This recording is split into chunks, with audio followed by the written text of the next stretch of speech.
nga Urwa al-Bariqi, transmeton se pejgamberi sallallahu alaihi wasallam i dha atij një dinar që të blej një dele.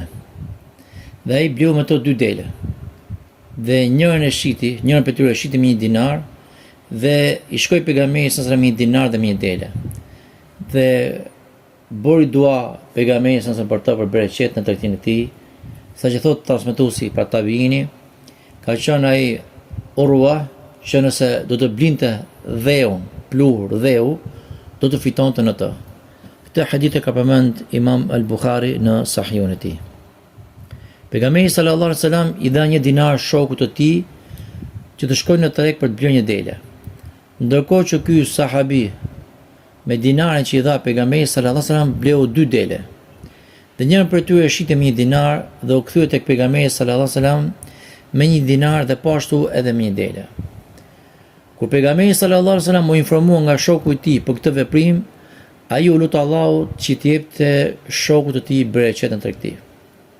Dhe transmetuesi i hadithit falni tabeini tha saqë ka qenë ai Urwa që nëse do të blinte dheun, plurin, do të fitonte në të. Pra, nëse ai do të blinte diçka pa vlerë, siç është dheu, pra dhe sikur të blinte diçka që nuk ja vlen të paguash për të, ai përsëri do të fitonte, pra nëse do e shise, do të fitonte të tregti.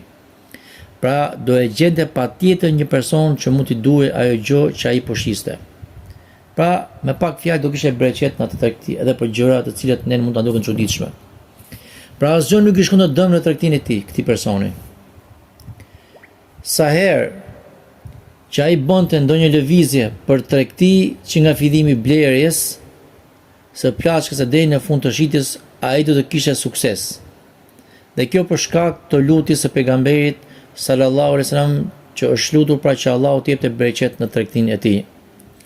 Në këtë hadith tregohet qartë se shkatërsia dhe zgjuarësia e këtij sahabiu në tregti, i cili me 1 dinar arriti që të blinte 2 dele dhe të shes njërin prej tyre po me 1 dinar. Dhe më pas duke u kthyer tek pejgamberi sallallahu alaihi wasallam me një blerje dhe një shitje të suksesshme dhe me kthimin e kapitalit të tij, pa duke kthyer dhe dinarin.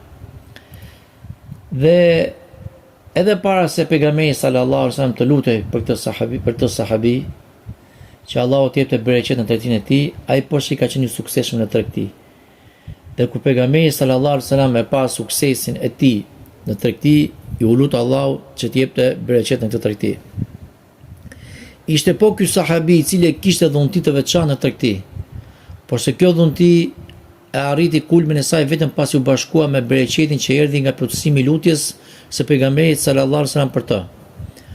Kur suksesi i tij më parshëm në tregti u bashkua me duan e pejgamberit sallallahu alaihi wasallam, atëherë tregtia e tij kaloi në parametra të tjera, saqë sikur edhe dheun ta blinte me para, edhe ta shisa ai do të fitonte.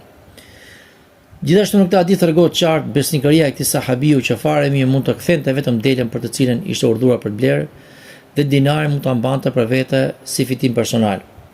Por se sahabët kanë qenë burra dhe besnik të vërtet të pejgamberit sallallahu alaihi wasallam. Kanë qenë njerëz të sinqertë dhe të drejtë me të gjithë njerëzit. Kanë qenë njerëz të ndershëm, të cilët e ruanin amanetin në mënyrë absolute.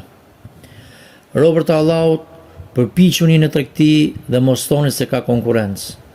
Kush përdor zgjuarsinë dhe shkathësinë dhe e bashkon atë, duke lutur Allahut për bereqet, ka për të patur sukses. Alhamdulillahi rabbil alamin.